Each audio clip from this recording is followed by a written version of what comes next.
What's up, fungal associates? Welcome to Completely Arbortrary, the podcast about trees and other related content topics. Yeah, don't call us content, Alex. That's just so Casey. Reductive. I've got news for you. What? We are content creators. No, we're not. We are artists. Content creators just put out random shit. Ooh, I've handed Casey an apple box. We have never handed out random shit. My name is Alex Crowson. I'm one of your hosts. And of course... I'm Casey Clapp. Hi, Case. Hello, Alex. Good day. Casey, right before we started recording... Yep. I said, what is that noise? Yes. And you said, with a gleam in your eye, the wonder of a child on Christmas morning, you said, Alex, that's rain. That's rain. And I was so thrilled. Yeah, and so am I. I feel like it instantly made my mood better. Yeah, it does that. Yeah. It's for those of you who are unfamiliar, it is the middle of August in the Great Pacific Northwest, where it's hot. Yes. Yeah, hotter every day, generally speaking. Mm-hmm. We just generally don't get rain from like middle June to middle September. Yeah. Most of the time. And so it feels like a gift. It is. It's always a gift. There was a couple weeks ago, actually, it's almost a month ago now, 3 weeks, where there was It was a Thursday. I was going to a meeting and I was riding my bike downtown and it was like a misty rain the whole way. And I did not expect it. And I was like, that's just going to be nothing. And I was drenched by the time I got to that meeting. Yeah. Whoops. I remember that day. I walked out and I felt the mist and I was like, oh, this might be the perfect weather. Yeah, it's great. I feel very fortunate. I hate climate change. I know. Most people do. Well, I shouldn't say that. Most people About 50% people of the country doesn't mind.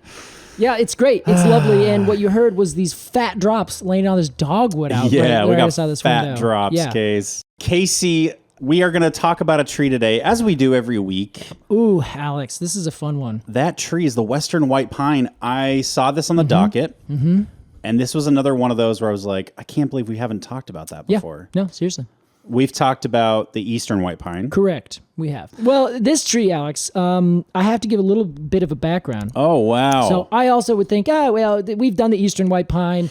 Who cares about the western white pine? It's basically the same thing. I would only say, like, I don't want to tread on the same ground. Yes, and we're not going to tread on the same ground. I thought we might not. Though there's a lot of intersecting paths here. But I learned about this tree by taking a course. Well, I know plenty about it. It's a very, very common tree. You can find it not uncommonly, I should say.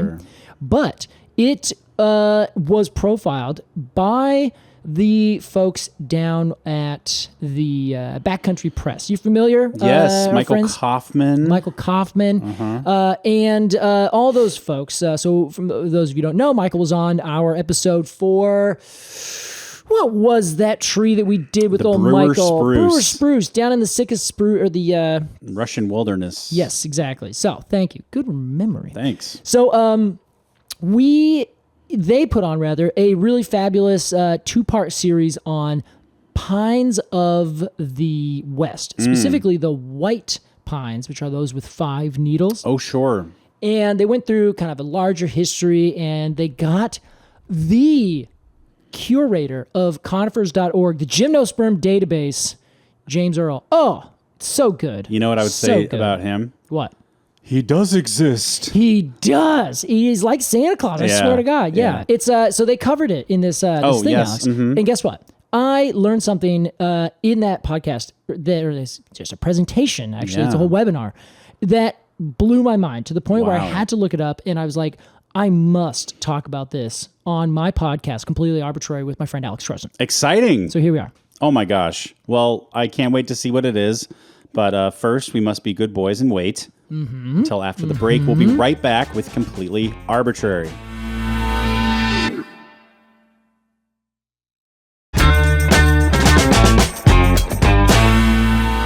Welcome back to Completely Arbortrary. Today we are talking the western white pine, Pinus monitcola. Exactly. Now, some people pronounce it monticola, just to be clear. That sucks. You're like, Those people are wrong.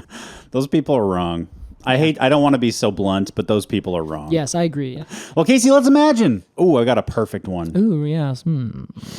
That we are walking through the confusingly named Russian wilderness in Northern California. Okay, yeah. It is nowhere near Russia in a technical sense. And we come across some western white pine. Let's ID this tree, Casey. All right. So, as it's probably you intuited, Alex, it is a white pine.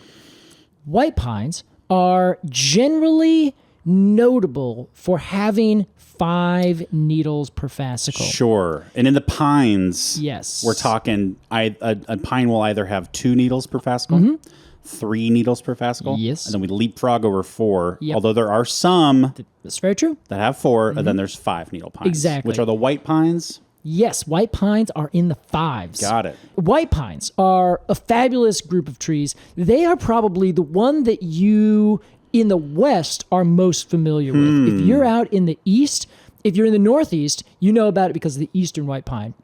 If you're in the upper Midwest, you are anywhere over in New England, that's probably the tree that you're going to see if it's a pine. Okay. Down in the southeastern United States, you are going to be seeing a lot of the stone pines. I was going to say stoner pines, but I don't mean like they're stoned. You like Italian stone pine? Yes, mainly they're hard pines. So we call them hard versus soft pines. Oh, I didn't know this. Yeah, so white pines would be the soft pines, and the hard pines are the mostly 3-needled and 2-needled pines. Okay. Now, these are broad distinctions where there's going to be some exceptions kind of everywhere. But the easiest way to look at them is to look at their cone. So we talked about the needles. I'll just give a quick little bit on that. Their needles are about maybe 2 to 4 inches long. They are in groups of 5, so in fascicles of 5, and they do not have a sheath, which is another white pine thing. Where normally, when needles first come out, imagine there is almost like this this whitish kind of covering of tissue over the top of them, like when they're little teeny tiny, right? I kind of think of it as like a cocoon Yeah, that's a great idea. for a butterfly coming out of its cocoon. Precisely. But then they elongate out of that cocoon, right? So as they elongate out of the cocoon, this white sheath, and it's usually white, sometimes it can be kind of brown, it remains at the base of the 2 and the 3 needle pines. Yep. But in the white pine group, which is subgenus strobus, they lose it straight away. So Okay. limber pine goes away. Western white pine goes away. Sugar pine goes away. These are all 5 needles. It's a good specific ID characteristic. Yes, exactly. But it's also one of those things where if you count 5 and there's no sheath, one you're gonna see it either way. So if you look at the needles close enough, you'll notice both these things at the same time. Cool. So that is the needles. They have about 4 to 5 stomatal lines on the inside of their leaves, but not on the outside. So they appear darker green on the outside with kind of white on the inside. The eastern white pine usually has fewer of those stomatal lines on the inside. And the sugar pine, which also looks very similar, has stomatal lines on both sides. So they appear way more gray.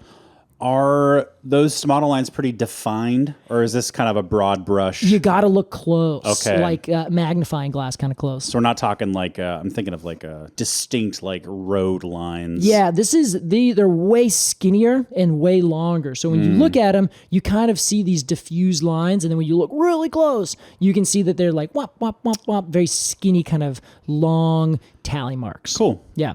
So there you go. That's the 5 needle bit. That's All great. right. Okay, cool. That cone that I was telling you about, you can separate any of the hard pines away from these soft pines, the white pines, by looking at their cone. Tell me how. Now, in the pine family, they have what's called an apophyse, which is this tip, this kind of elongated or kind of raised up section right at the end of the scale. Yeah, it always kind of looks like the end of a shark tooth to me. Yeah. That's a great example. Yeah. It's broad, but it's still pointed. Exactly. And that is called the apophyse. So it's the end of the scale. The apophyses. Yes, apophyse. And now they have an umbo, which is another particular thing to pine trees.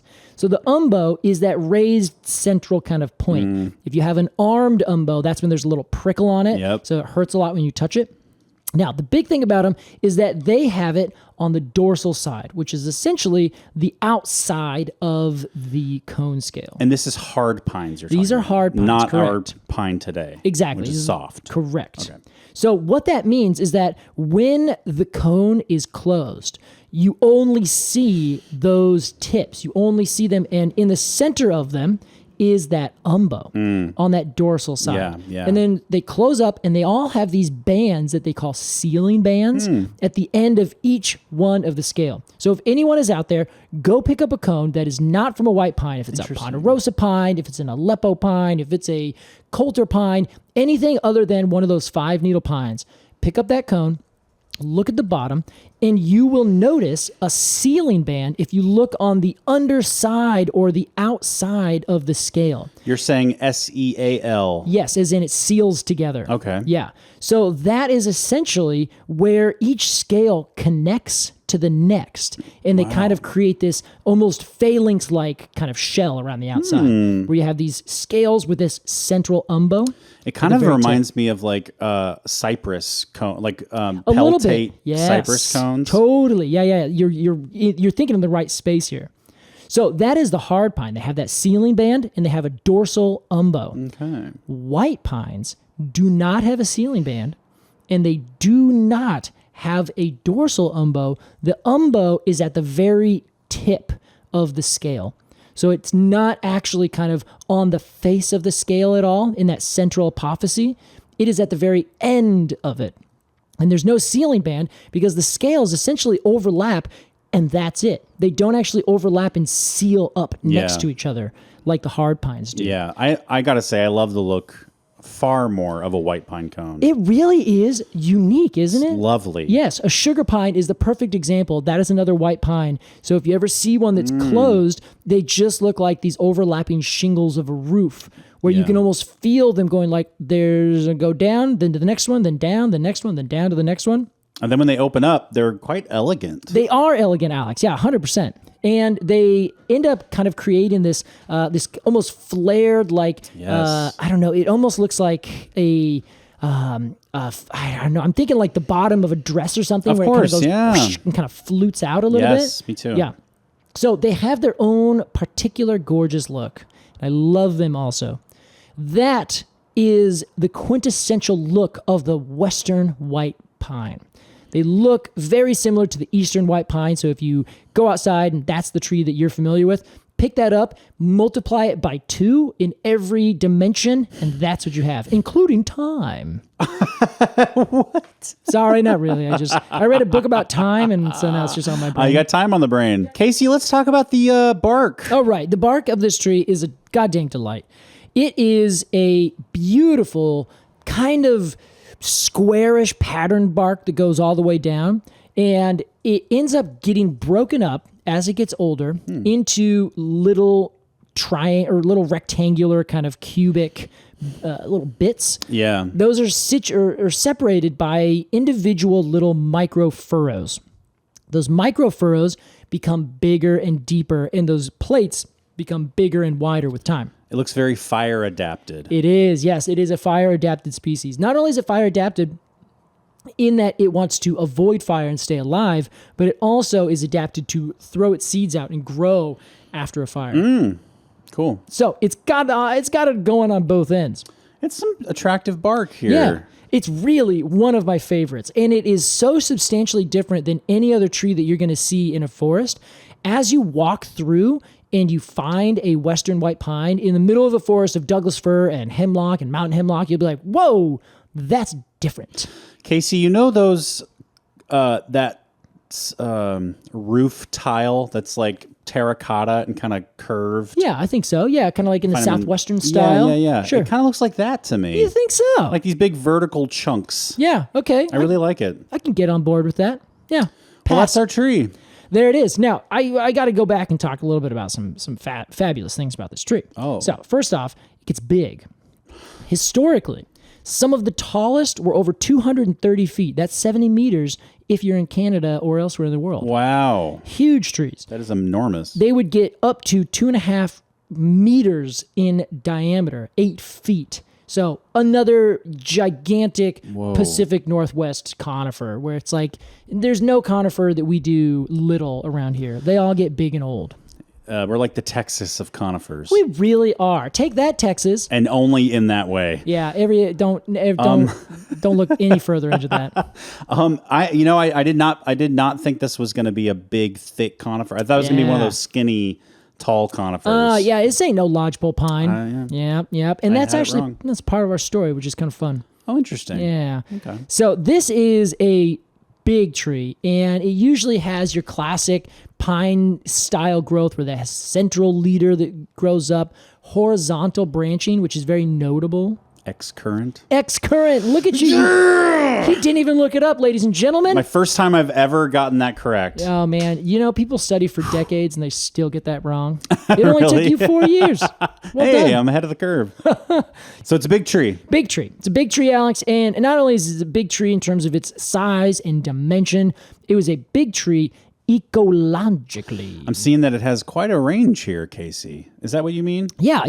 I mean that in that, yes, that is the case, but also it is a tree that is big ecologically where it grows mostly in the north and the east of that range. So give us a lowdown there. What do you got? What are you seeing? Well, sure. We're talking. So this grows sort of in the Cascade Range of Oregon, and then you got a couple sparse places in Northern California. It's like more western Northern California. Yeah. And then there's is it the Sierra Madres?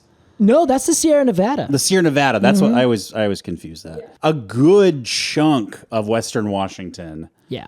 And then of course up there in the vertical panhandle of Idaho. And that is where we're going to spend a lot of our time today. But it also reaches up almost like Finger Lake style into Canada. Yeah, it kind of follows the Rocky Mountains mostly. And interestingly, you noted that there is that version or that kind of population down in the Sierras. Yeah. That is actually a very particular group where it turns out that the trees essentially from southern Oregon south are almost their own variety where they don't take as cool of temperatures. They live in hotter temperatures. They don't grow quite as big. Interesting. So they've kind of adapted to that Southern California, or I say Southern, but I mean in the range. So Southern Oregon down, that whole area is what we call the California Floristic Province. And they have grown there very well, but they have adapted to that. Everything north of that is a little bit more well adapted to colder temperatures and a lot more rain overall. Interesting. So they grow just a little bit differently in either one. This tree, historically speaking, is a tree that has a unique way that it's grown amongst all of the trees of the Western United States. Now, I say this knowing that almost all of our trees are very unique in the Western United States. They all grow in a really weird place, and a lot of them are relic species from a long time ago. Sequoias are a great example, a bunch of other really weird and unique conifers.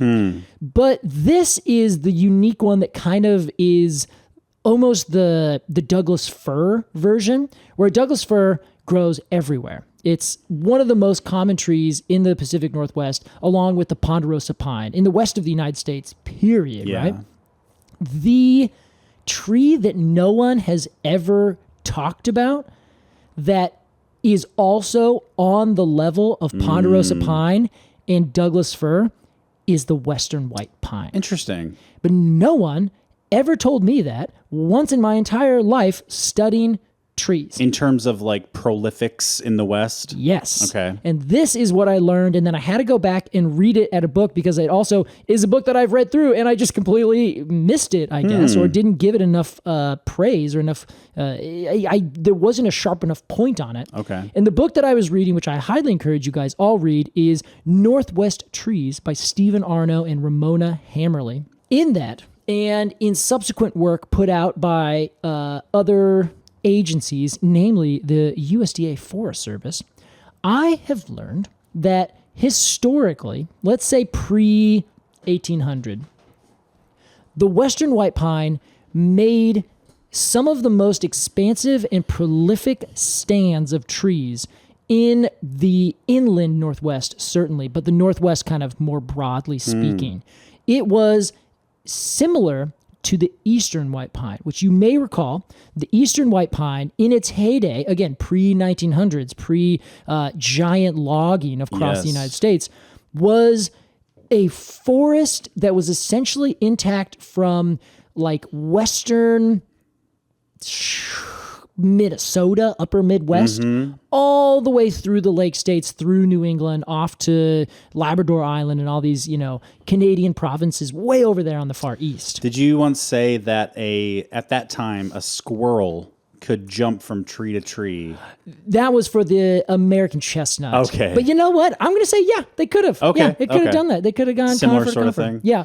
It was absolutely chock full. Yeah. Then, of course, we did our big logging series where we talked about this tree just getting completely cut down. That's right. To the point where everyone was kind of stunned about how good they were at cutting them down. By like one company? Yes, exactly. Weyerhaeuser, demonstrably. That's right, yeah.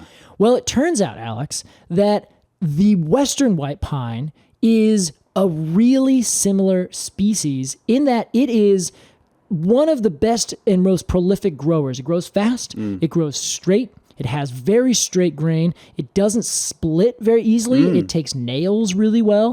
You could mill it into toothpicks, and that was one of the preferred uses of this species. Oh my God. Because the grain was straight. So the big issue, if anyone has used matches, which I actually hold myself as someone who really enjoys matches.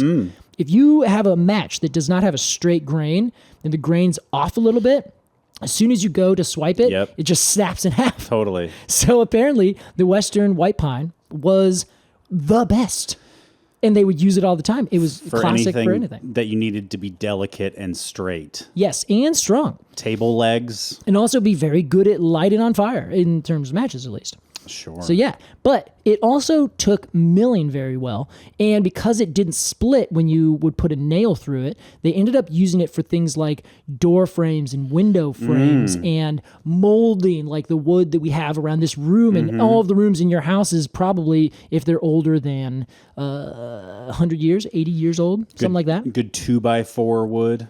Yes, but I would think they used a lot of it for 2x4, but it turns out that it was better for things that needed a little bit more delicacy to them. Okay. You know so when you say molding, you mean like the crown molding, like the designed. Exactly. Okay. Yeah. The stuff that looks really pretty that when you put your nail into it, you do not want it to split. Interesting. Where 2x4s, they're usually hidden away. So if you get a split here, a split there, it's not really perfect. It's like, whatever. That's not really going to cause too much of a problem. Or like the front face of the door that has kind of those insets on it. Yeah, exactly. Okay. Yeah. So it is the part that had to look nice. And so they were really well used for this.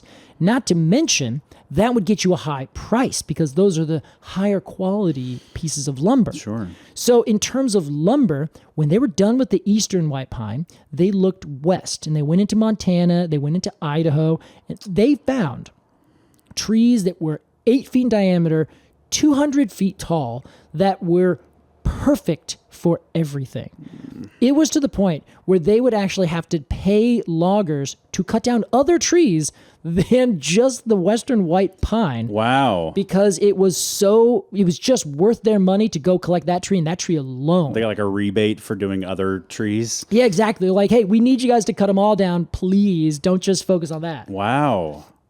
It was by far the most popular species of tree for lumbering in the West, at least in this section of the West. As soon as we went further east and there was Douglas fir that would be 12 feet in diameter and 300 feet tall, that became one of the predominant species. So western white pine was the Douglas fir of this kind of inland area in Montana, eastern Washington, and Idaho. I notice you're using the past tense there. I am, Alex. Did they go a little hard? They did. They went a little hard, but it ultimately cannot be blamed entirely on logging. Because you may notice we've also gone, quote, kind of hard on Douglas firs. Yeah. Yet we still have kabillions of them out there all the time.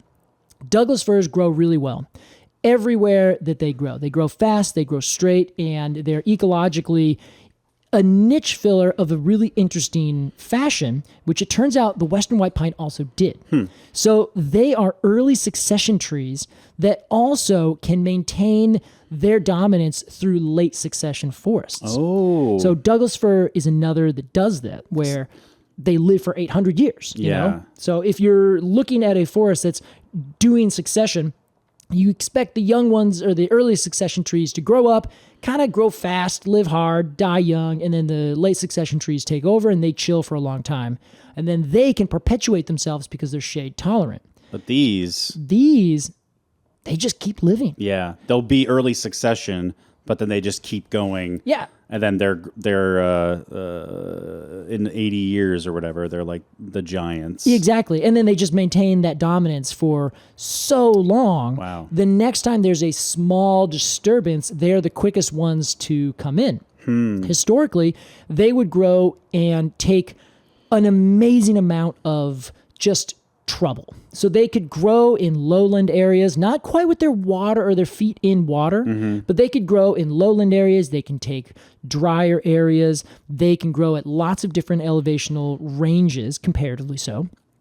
And they could really just take, it's the best way I can say it, insects and pathogens. Just tough trees. They were just tough trees. Like they would not seem to be too bothered if they got a bunch of insects attacking them. They'd be like, nah, whatever. And some of them would die, but the rest of them would keep going. So they would just kind of never really see, unless a particular disease or pathogen or insect came through and there was a little outbreak and it killed a small section, then they would die. But as soon as they died and there was light on the forest floor, all the other trees were such prolific seed producers, they would just grow right back. So they would basically grow, and anytime there was a disturbance, no matter how old they were, they would usually be the trees that came back. So there was this really stable ecosystem. Interesting. It was dominated by these pine trees. Now, let me just give you an example, Alex, of how much they dominated. Hit me. They were 25 to 50% of over 2 million hectares. Whoa. Which is approximately 5 million acres. 50% of those trees were probably Western white pine. Holy shit. In other places, this varied between 15 and 80%. Wow. Of the trees. I'm stumbling. Casey This is so choked insane. on the magnitude of that fact. Yes, and this is especially true in northern Idaho, in that panhandle that you noted quite specifically. And this is, if they were 15% or more, then the Forest Service said that this is a white pine type forest. Okay. So they were essentially the dominant thing growing in this area. Sure. If they said, it's about 15%. Because all the rest would be split by maybe 5 or 10 different other species of trees. But the upper end of that is 80%? The upper end of that is 80. And that's like a monoculture like you see out here with Douglas fir. Yeah, yeah. So wow. this was a species that covered vast swaths of this area. So this area was famous and renowned for this tree, this high value tree that was an ecological base. Yeah. It was the same as what we understand Douglas fir is when you go further west.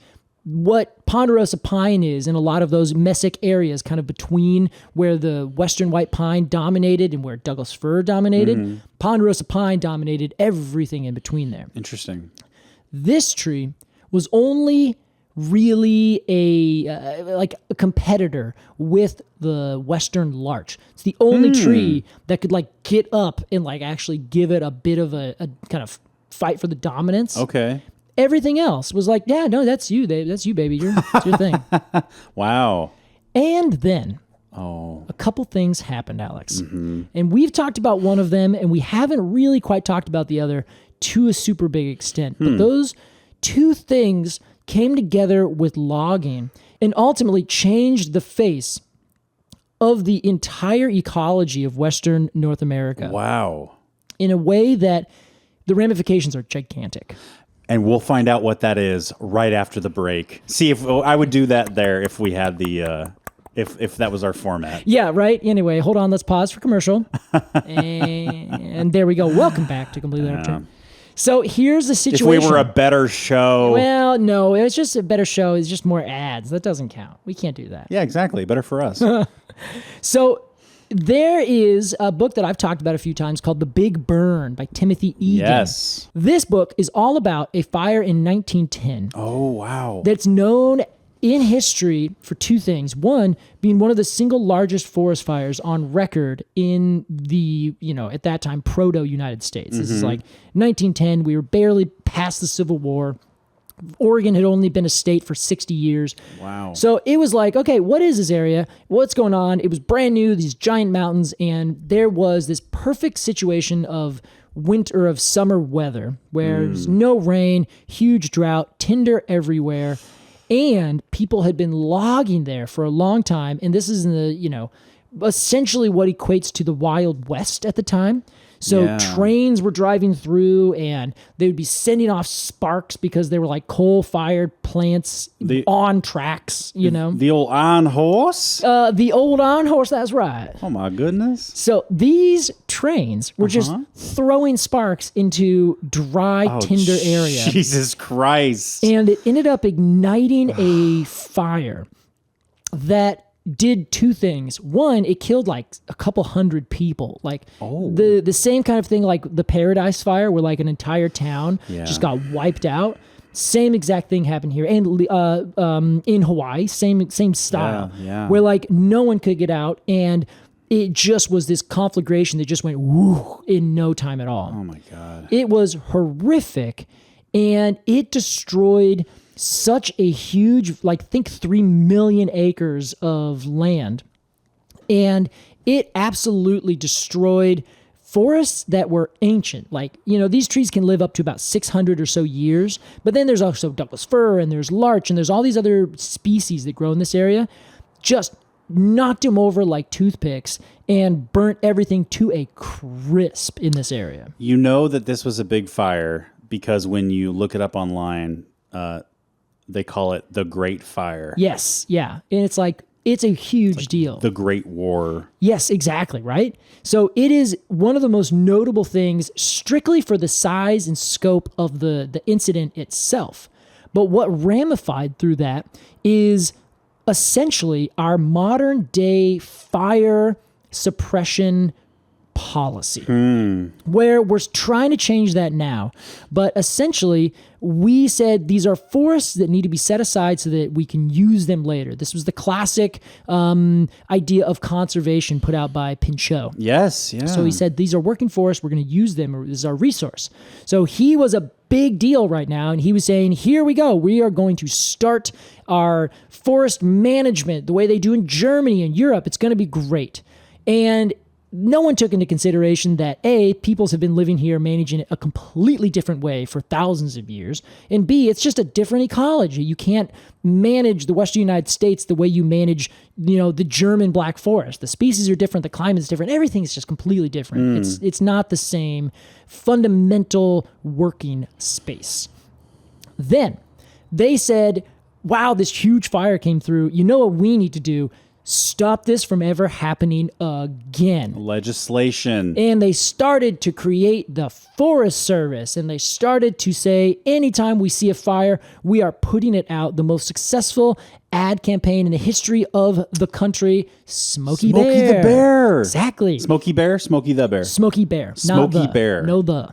It's cleaner. It's like way Facebook. cleaner. Yeah, exactly. See, these ad people, they know, Alex. They get it. That's some OG shit. Smokey Bear, yes. Yeah. Only you can prevent forest fires. Exactly. You'll notice. And it gives you a stern gaze. And it used to be what you just said, is only you can prevent forest fires. Yeah. Now it says wildfires, because they've made a distinction betwixt the two. Interesting. Wildfires are uncontrolled and not underneath the purview of the Forest Service.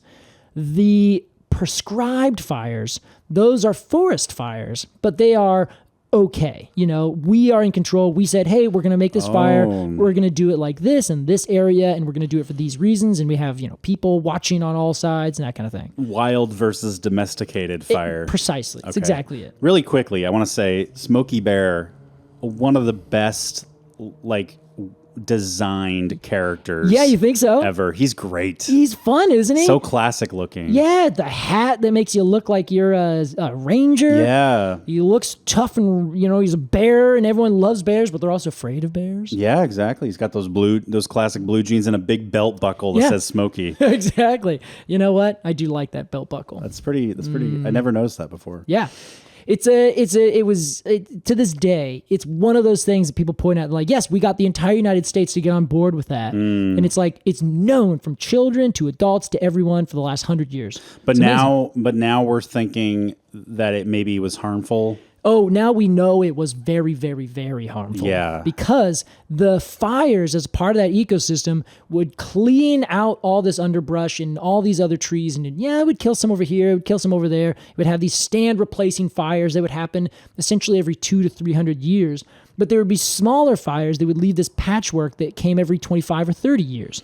And so now, instead of having all of these small fires every 25 or 30 years in this particular ecosystems, elsewhere it was longer or shorter. It just depended on where you're at. Ponderosa pine was like 5 to 10 years. Down in the Southwest, it was probably a little bit more because they get summer storms with a lot of lightning. And then they have these nice, widely spaced trees that were adapted to fire because they got them all the time. So here, the fires were all stopped. Everywhere across the West, we said no more fires. And that ended up changing how everything grew. It got really thick. And if there's so much hot, ready to burn fuel, the fires just went whoosh through everything. It just took over into the canopy. So instead of having many little fires and every now and then a big one, we have now switched to only big fires. Big ones all the time. Yeah. Were there any people speaking out against this at the time? Any research of people being like, hey, that's actually a bad idea? I don't think so. Okay. At least not that anyone was really listening to. I guarantee that the native tribes have been like, what? You're not going to stop us from doing fire? Like, this is literally how we've done this forever. Yeah. And then as soon as they get pushed off the land and it gets turned into a park, or they get pushed off the land, it gets turned into a new forest reserve that we now call national forests, we started treating forest fires as bad, demonstrably, I would argue, because the wood on the tree was the product. If fire comes through, it ruins the wood. Wow. So we can't use the wood. So we don't want fire to come through because the product is gone. Wow. So I'm 90% sure that that's right. Do I have something right now that I can point out and say, here's my source? No. But I do have a lot of experience researching these things. And that was one of the big reasons, because fire would destroy what the timber companies were selling to everyone. Yeah. So you didn't want that to happen, because then, of course, how am I going to make my money? So threaten them with a bear. Yeah, right? Yeah. I just want to say he's called Smokey Bear. Yeah. But I actually think that he should be called Jokey Bear, because he's a joke. Yeah. Well done, Alex. Yeah, take that. We'll be right back. So here's the other thing, Alex. So we have talked about fire, and we could talk about it again, but I'll save you that. You just have to go back and listen to other episodes, like our Lodgepole Pine episode, for instance, way back when. But the thing about fire is that it's completely changed how our forests look, changed how we manage our forests, and it's caused this huge repercussion. And it all started from this one big, gigantic fire on this one particular space on the continent that was filled to the brim with some of the highest value trees on the entire continent. Yeah. However, that was just one of the 1-2 punch. The other one is a disease that we talked about when we worked with Glacier National Park. And we talked about the white bark pine. And that was... Do you remember this? A blister rust. That exactly was specifically Wow. the white pine Yes. blister rust. Yes. Now, for those of you who are thinking, well, now just hold on, guys. I can't remember exactly what white pine blister rust was. First off, go listen to the episode. Oh, yeah, please. It's wonderful. We did it in collaboration with, was it the Watershed? Headwaters. Headwaters podcast. Yep. Lovely folks. Wow, I'm the one with the good memory today. Yeah, look at you. It's like my third time recalling something you can't remember. Really good job. What the fuck's going on? Well, you know. I'm like Spider-Man the morning he realizes that he has superpowers. Yeah. He doesn't need his glasses anymore. And I'm just slowly realizing I do need glasses. Yes, so this is called Cronartium ribicola. Crenartium ribicola? Yeah, I bet you we could probably say Canartium. Like consortium versus consortium. Consortium. Yeah, so this could be Canartium. Okay. Which I like better. Yeah, Canartium. Hey, can I go get a Canartium ribicola, please? It is definitely Thanks. like a Minnesota delicacy. Yeah. A Canartium ribicola. Ribicola? Yes, which means it grows on ribes, which is a species that we know commonly as the gooseberry or currant. Okay. And cola... it means that it grows on it. So our tree, Yes. this is Pinus monticola. It means it grows on the mountains. Wow. How about that? How about that? All right, so there was a bit of an outbreak. There was a bit of an outbreak. So this is that disease that we talked about, where it is initially from Asia, ended up getting transferred over to Europe somehow. And then from Europe, we had white pines, eastern white pines, that got brought over to Vancouver, BC. They then distributed this disease to our beautiful, untouched white pine forests. Oh, boy. Now, just telling everyone that's ironic, just to be clear. Sorry, did this happen? I blacked out for a minute. Did this happen before the Great Fire? This happened almost exactly the same On top year. of the... Okay, Yes. great. So I believe... Good year for trees. Yeah, exactly. It came in... it was introduced to British Columbia in 1910, the same exact year as this giant fire. So it took a little while to actually get over into this section because, of course, if you start in BC and you are a fungal disease, you can only go so far in so many years. So in this case, it got into the United States in 1910, but rather into Western North America. It took a little while, maybe about a decade or so, before it really took a hold into the white pine forests further east in southern British Columbia, in the Rocky Mountains in Canada, and in the United States. Gotcha. So that disease is one of those two-part rust diseases like we talked about with the incense cedar, where it grows in one form on the stems of the white pines. And this is almost every single white pine that you can think of. It does the eastern white pine, the western white pine, sugar pine, limber pine, white bark pine, Rocky Mountain bristlecone pine, foxtail pine, Mexican white pine, and every kind of currant that you can ever think of. He's got a type. He sure does, and they love them. And they are white.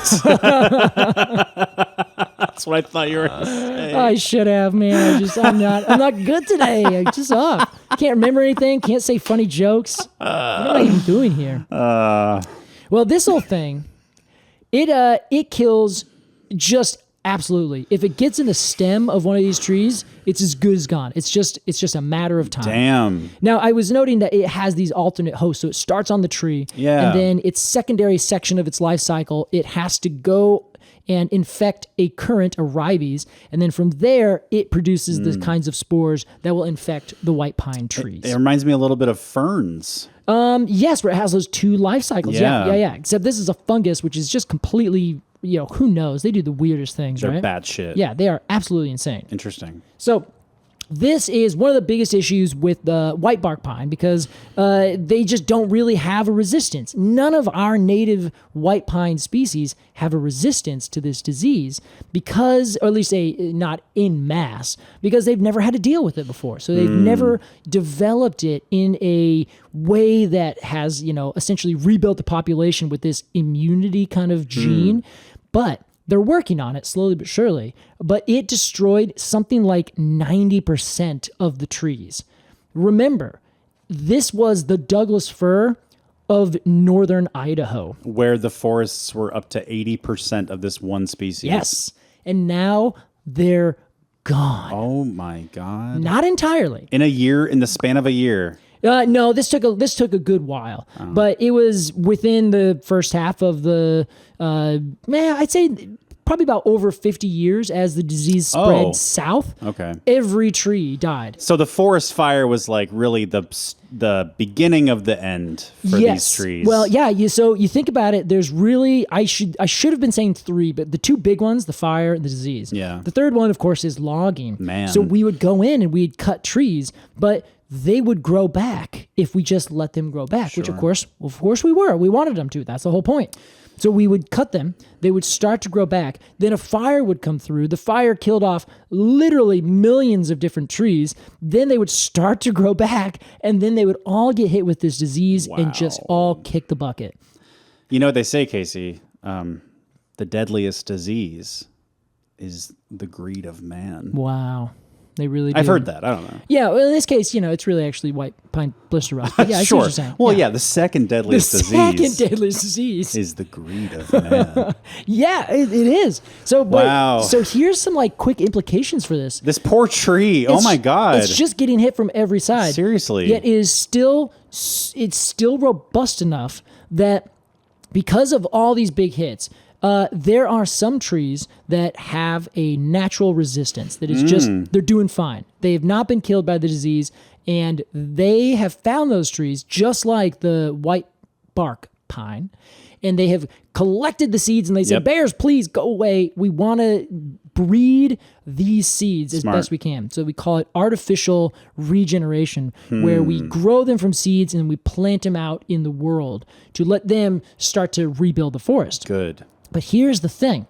This might not be, I know it is the best way that we can do, but it could be completely different, because if we didn't cut down a bunch of these trees, we might have cut down a bunch that had this resistance. Then we killed them for literal matches. We turned them into matchsticks, which is crazy to me. Hey, one way or another. Can you just imagine taking an 8-foot tree and turning it into matchsticks? It's really, oh my God. It's almost comical because the levels of I don't know. It almost seems like an episode of Futurama or something, where they're commenting on the stupidity of humans. Yeah, yeah, it's crazy and it's real. Yeah, it actually happened. Yeah. So who knows about that? That early 20th century commerce was nuts. Unlimited resources, essentially. So there was just absolutely no restraint. You've seen the pile of buffalo skulls. Yes, it's like a literal hill. It's giant. The way that we messed everything up is just outrageous. I cannot believe it. Yeah, it's a tragedy. It truly is a tragedy. I have a hard time thinking about it often. Yeah. However, if we hadn't cut down a bunch of those trees, it's likely there would have been more that had a resistance. If this fire didn't come through because of essentially our lack of understanding how fires work, then there also could have been something, because these forests have been dealing with these huge fires and these little fires its entire existence. Yeah. It is certain that thousands and thousands, and a huge percentage of the population would have been killed by white pine blister rust. But I would be willing to bet that it would be a more resilient forest had there not been such intense intrusion and alteration by humans. Specifically, intervention's the word I was looking for. Yeah, specifically European humans, because the humans that were already here were already involved in that from start to finish. Yeah. So it becomes a bit of an issue. But the bigger ramification that I think is important to note here is this has created essentially a kind of genetic bottleneck. Where you have this giant pool of trees that gets winnowed down to a small handful that have this resistance, and now they are repopulating out and becoming the next kind of generation to populate this entire forest. Yeah. But remember that it's not an entire forest's worth of genes that are repopulating it. What was lost is the real question. Because other trees might have had really good genes and the ability to resist other diseases, So it creates this really interesting kind of evolutionary hole where you just get this tiny little amount of genes that get to go through and flow to the next generation. And that's the start of the entire next chapter. Yeah. Who knows what it's going to be, Wow. And, trees have done this, and plants and animals. Everything has done this, multiple times over the history of the world. So it's not necessarily a death knell, but it does reduce the genetic diversity of the population of white pine, certainly in this area. Yeah. So who knows exactly where it's going to go. Interesting. They are on their way back, slowly but surely. Yeah. But yeah, like I said, Alex, I had no fucking idea. Yeah, this is all news to me. It's all news. Yeah. There was this was the dominant tree I had no clue. Yeah, I had no clue. Did you know about the fire beforehand and the blister? Okay, yeah, that's all. This is new canon for me, and it's pretty depressing. I will say, like, before we go to break, maybe I shouldn't even say this. Oh, fuck it.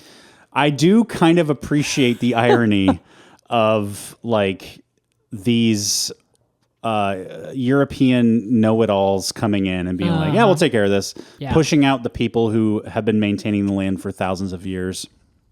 And then being like, wow, look at this there's money signs in their eyes. Yeah. And then it all just fucking gets burnt to shit. Yeah, yeah. It's like, okay, what did you learn here?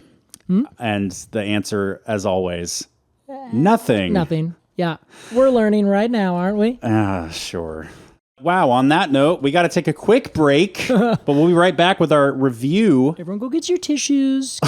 of the Western White Pine. Right after this, we'll be right back with Completely Arbortrary.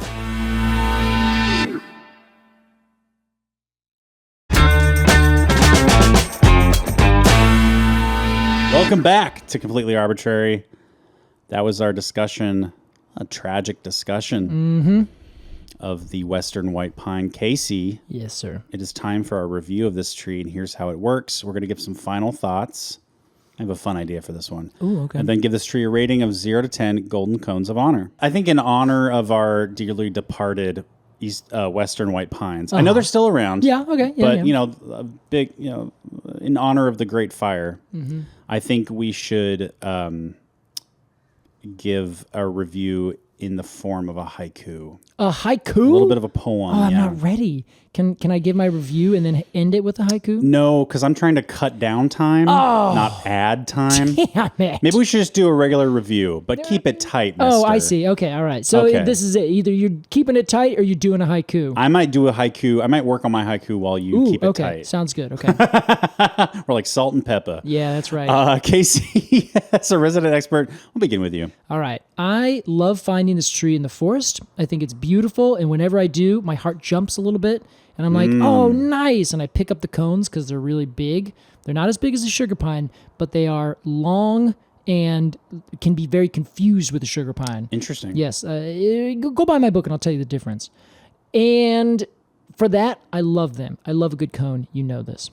However, as a tree, they don't really get me going.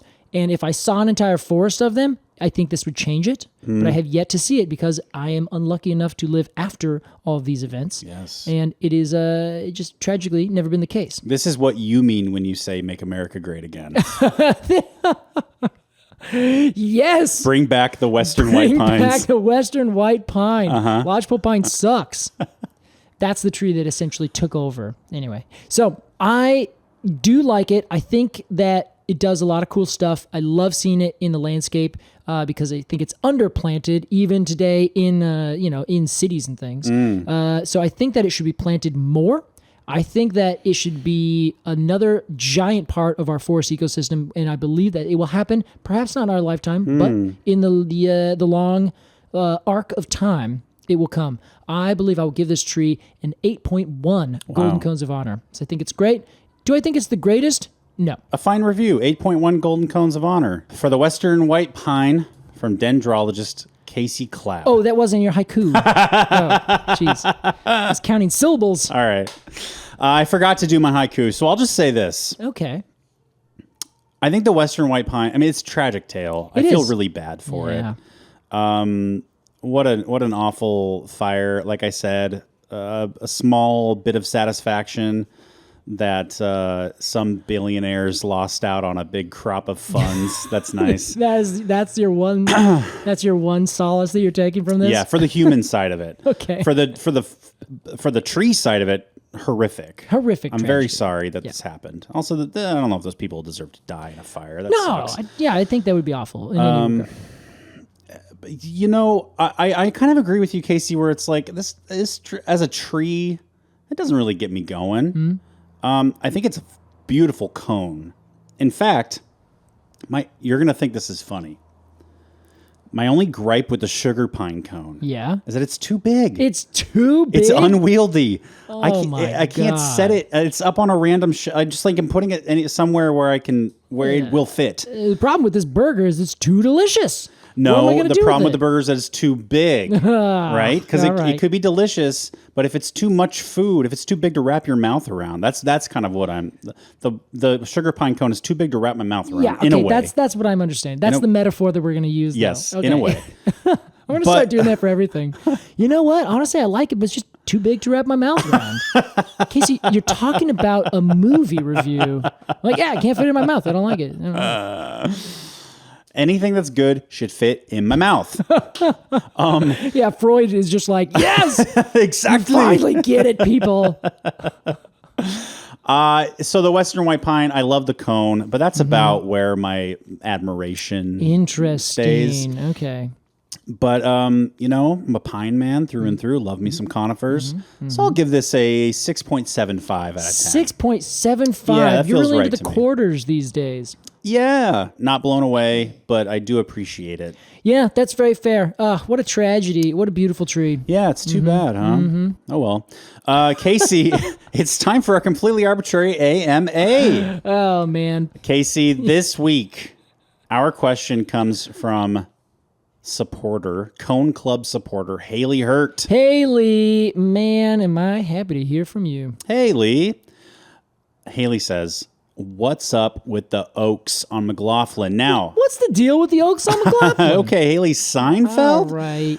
The Oaks on McLaughlin, Haley is referring to, it's a very regional question today, Casey, as you know. Yeah. McLaughlin Boulevard, which is also Highway 99, which is also MLK, which is AKA, also Grand. Yes, depending on where you are. There's a stretch of this beautiful road that has an absolutely epic alley of oak trees. Yes, it is right next to Eastmoreland Golf Course and Westmoreland Park. That's right. Just on the edge between Milwaukee and Portland. And it's several hundred yards of this big, beautiful alley of oak trees. In the fall, it's stunning. Yes. Any time of year, it's stunning. But Haley says, I've noticed that some of the oak trees in that amazing tree tunnel in Selwood have died and fallen away recently. Okay. Fallen down. 2 questions. Why did they fail? And what were they replaced with? Wonderful questions. So I was wondering the same thing. Yeah. What could possibly cause? And I'm from what I understand, this all kind of happened at the same time. Yeah, surprisingly so, but also kind of not surprising. You know, it's they were probably planted at the same time. Exactly. Yeah. So you would expect that when certain of them reach a point in their life where they are starting to fall apart, it would inevitably happen to many of them at the same time. Yeah. Yes. So this is an area where you can actually find historic photographs, and it is a long road with nothing on either side, just fields on either side. Yes, which I've are most seen likely those. Farms at some point. And there are either no trees or a bunch of very tiny little trees. And they're all planted maybe 30 feet away from each other. So there was probably, 100 trees on either side of the road. So these are all northern red oaks, Quercus rubra. They are very commonly planted trees in our area. You walk down the street, you point at a tree, you got like a 25% chance it's going to be this northern red oak. They're very, very common. So they were planted as, like you said, an alley on either side of this silly little highway stretch right between, at the time, fields, just, open wide fields. Fast forward, one field becomes a gigantic famous park, and the other side becomes a very well-loved public golf course. And there's train tracks on one side, then the trees, then the road, then another set of trees. They've grown up all at the same time they're about 100 or so years old. They touch on the top, which makes it this nice little tunnel that they're talking about. But what happens inevitably when you plant big trees, and these are big trees, they grow to be massive, massive specimens. What would you say, maybe 50 feet tall? I would say probably closer to 70 for a lot of them. And what happens when you plant trees in allays is that the ones that are in the middle tend to grow flattened. And this is because if you have two sides of a thing, then they have they only have 180 degrees worth of space that they can grow because they're on the ends, So one tree is facing the south and it can have this nice full canopy on the south side. Then the tree on the far north has the same thing, but it kind of grows off on the north. Everything in between is sandwiched in, but they can't grow to the north or the south because there's a tree there. They have like 45 degrees of growth. Yes, they can only grow outwards to the east, outwards to the west, and up. And what that means is growing over the road or over toward the train track. Precisely, yeah. So they create these really nice, beautiful, arcing kind of canopies. Interesting. But each one of those canopies is kind of a monolith in and of itself. So if there were two Alexes growing on either side of a Casey, then as soon my dream, just a nice little Casey sandwich. Sorry. Well, imagine you are at least maybe 6 or so inches taller than me. So if height is a really important thing, then the two Alexes on either side of me are out competing me, and I can't necessarily make enough energy, or I have to make a choice to grow left or right. And I say choice, so just give me a grain of salt there. So these trees can start to essentially create these canopies that are all working together, but some of them are growing in weird ways and they're not as big because they don't have as many resources as the trees above them. In the forest, this happens all the time. The smaller trees just kind of die out or they fall over. They get attacked by insects because they're kind of the weaker trees. They don't have enough resources, light and water and such. And so they end up dying, and then that vacated space gets taken over by the trees next to them. So the biggest trees continually get bigger and bigger and bigger. Yes. That's kind of what's happening here. Okay. But also keep in mind, people crash into trees all the time. Yeah. So it's very likely that there's been some accidents where a car smashed into a tree, ripped off some of the bark, or a lawnmower came by, or, whatever happened. And you end up getting damage that ends up allowing in decay. That was my next question was, are these oaks susceptible to decay? They are, yes. Okay. Now, oaks are generally very decay-resistant, long-lived trees. That's what I thought. Yeah, but they still get it, And in this case, one or multiple of these trees ended up getting decay in their base. You also think, there's construction sites. This is a working, borderline industrial space where on one side is a train track where they're constantly doing work, and usually where there are train tracks there's going to be other infrastructure going through that area because it's a perfect situation with open space. Then on the other side they're building roads, they're putting in street lights, and so they have to dig trenches, so you end up getting some root decay here, some stem decay there, and then over time these trees just kick the bucket, whether it's a big windstorm that just happens, or they are covered in ice and, a little bit of breeze comes by, or it just happens that you have that straw that breaks the camel's back where you just get enough decay that it makes the wood just a little bit weaker to the point where it can't quite hold itself up and it keels over. And somebody crashes their car into it. And that's exactly. The death knell. Well, funny enough, none of these trees have failed onto the road. Wow. I've heard of one instance where a branch fell off and hit a car, and that was it. And this is probably one of the most traveled roads in the city. Yes, that's surprising to me. Yeah, it really is. Also, it seems like, I have to go drive through it right now, but it seems like 70% of the mass of the tree is like over the road. Yes. Oh, it's a lot. Yeah. They are huge trees. And you would think, okay, this is kind of dangerous. And it is dangerous, but only in the sense where if nobody's ever taken care of them. Yeah. Funny enough, on one side, Urban Forestry owns the park property. So that is the adjacent tree.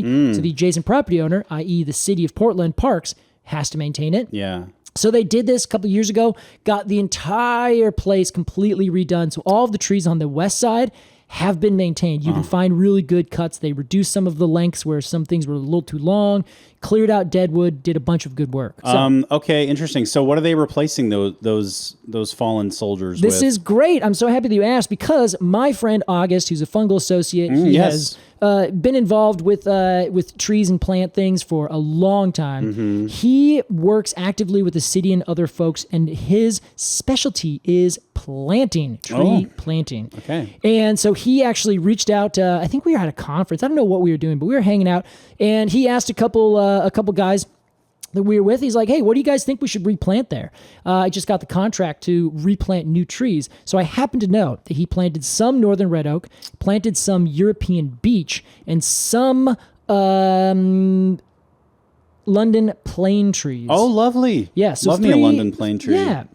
Really good things. And we talked about it and said, well, they got to be big trees, because you're replacing big trees with, you got to place another big tree. Yeah. But you also want them to be long-lived trees, and you want them to be trees that will be somewhat adapted to the climate as best we can. So these are not necessarily the best adapted trees, but they're still doing really well here. And there's no reason that in this particular area, there's a stream right next door. There is a lot of irrigation over at the park. So it's probably not going to be too intensely affected by climate change, or at least in terms of that microenvironment. Okay. So they're also really tough trees that do really well in like semi-shade. Both the oak species and the beech are shade tolerant, and the London plane tree just crushes it all the time, pretty much no matter what. Yeah. So good for pollution too, the London plane tree. Yes, exactly. And if it's going to be hanging out above a bunch of cars, you want that. Yeah, so he's working on keeping them alive, but it is still an issue to get trees planted. So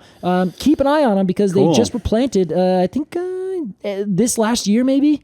So they're on their way. Quickly, are they when you plant a new tree to replace a big tree? Yeah. Do you just plant a little sapling, like in a little grow bag? Yeah, no, it's a little bit bigger in this case, because the big thing is you want that tree to be large enough that it doesn't really have to deal with a lot of competition. Oh, sure. You also don't want people to just walk by and snap it in half. So a little bit larger tree, and I think they're probably going to be 2 to 2.5 inches caliper, which means measured 6 inches off the ground. Okay, that's fair. That's a nice early 20s tree. Yeah, right? exactly. Yeah. Okay, yeah. cool. So they still need a lot of water. So he'll be watering them, or whoever continues that for the next several years, probably 3 to 5 years or so. Well, lovely. Yeah, and then hopefully by the time we're all old folks, we'll look at them and be like, yeah, I remember when those trees were planted, and maybe it'll be a new, completely different variety from multiple of those other trees. And then we'll drive away in our space taxi. Yeah. I gotta say, Casey, I am very happy to hear that these trees have fallen down and we're replacing them with trees. Yeah, isn't that nice? Yeah. What a novel idea. Not a TriMet stop. Yeah, honestly, worst place to have a TriMet stop. Though I guess there is one, but it's on the train on the other side. Yeah. Anyway. Thank you so much, Haley, for your question. Yeah, we hope we answer. I feel like that was a great answer. Me too. Thanks, Alex. Nice and comprehensive. Appreciate it. That's such a backhanded insult. Wow, that was very comprehensive. Very comprehensive. Anyway, let's get out of here. Hey, if you've got a question for the pod, or if you just want to support the podcast, this podcast that you love ever so much, that we all love ever so much, head over to arbortrarypod.supercast.com. It's arbortrarypod.supercast.com. You can become a monthly supporter, and you can brag to your friends that you support an indie podcast. That's pretty cool. That is pretty cool. And of course, the piece de resistance is the Cone Club. Every month, we get an independent artist to illustrate a species of conifer cone. Mm-hmm. Asterisk. Because we did one not conifer. Yeah, okay. Footnote, asterisk. There's one leaf, and there's an upcoming flower. I feel like you gotta say that fast. Like the asterisk, I'd be like, we cannot guarantee that every single cone will be a conifer. You're like the Micro Machines guy. Yeah. So we get an artist to illustrate a cone. We print it on a sticker locally here at Sticker Ninja, and then we put stuff envelopes. We send it off to you in your physical mailbox. It's a great treat. We love doing it. You love getting them. So if you want to support the podcast, that is an amazing way. Also, We have a merch store, arbitrarypod.com/merch. A lot of different things happening there. And I'll answer another AMA question right now live. Ooh, what? Hold on. Everyone, do we have enough? Okay, we're saying yes, you can. This is okay. Joe asks, will you be launching hats in the merch store anytime soon? We've teased it a couple times. Wait, Joe, why would you think we have hats? Okay. We very subtly teased it a couple times. But yes. Yeah, Joe, be cool, bro. Cats are incoming. Cats? A cat. Also cat. You're completely arbitrary cat You're today. Completely arbitrary cat. We can guarantee they're assholes. Oh boy. Yes, hats are coming. Yeah. Yes. Yeah. They're made by a friend of the pod, SJ, some folks that I know through my Ultimate Frisbee community. That's right. And they are awesome. Yeah, they made us hats pro bono and said, hey, we just wanted to make you hats. And I was like, could you make us more? Great business tactic. And they were like, absolutely. Yeah. We would love to. So it's going to be not only a local artist, but it's all done by hand. That's the impressive part. I cannot wait to show you guys these hats. They're so much fun. They're so chill. Casey, what style? Is that a 5-panel? Yes. Okay. Yes, it's a 5-panel hat with a handmade, very just adorable patch put right on the front. Like a hand-stitched emblem. Yes, exactly. And we're going to have 3 different choices of emblem. On 3 different colors. It's going to be great. So you can mix and match to your heart's delight. Yes, and as far as I know, this is all we're doing. So if you like hats, this is your only opportunity. And if you like cats, cool, me too. Yeah, great. They're lovely. Casey Clapp! Alex Crowson. Thanks for the discussion today. A sad one, but I kind of like those episodes. Yeah. Because most history is quite sad. It's true. And it's nice to learn about some history. Yes, and I think it's important that now every time you see a white pine, a Western species, very specifically, you can think to yourself, keep going. Yeah. You're going to be fine. You can pat it on the bowl Yeah. and say, I'm glad you're here. Get on out of there. Go read a book or something. All right. Thanks, everybody, for listening to Completely Arbitrary. Hey, we'll see you next time. Goodbye. Bye.